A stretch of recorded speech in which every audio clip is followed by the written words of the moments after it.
Isang nakakagulat na insidente ang ibunig sa Uptown Charlotte nitong Webes matapos masangkot sa banggaan ang isa sa pinakamahalagang bituin ng Charlotte Hornets na sila Melo Ball. Sa gitna ng mainit na takbo ng kanilang kampanya, maraming tanong ngayon ang bumabalot sa nangyari. Ang ibang detalye alamin sa pag-abante ni Jonas Lavarias.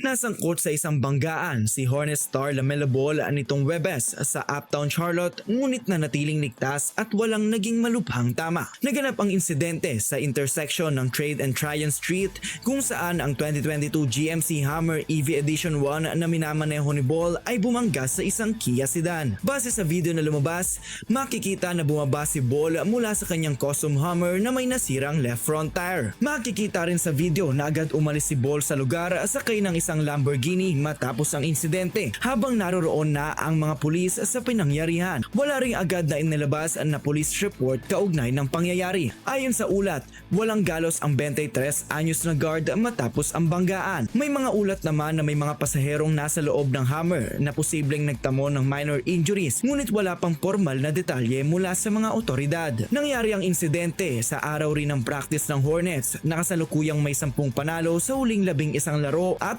nakatangtang harapin ang Houston Rockets sa kanilang pagbabalik aksyon matapos ang All-Star break. Sa ngayon, ang mahalaga para sa Hornets ay ang kaligtasan ni Ball habang papasok sa mas kritikal na bahagi ng season.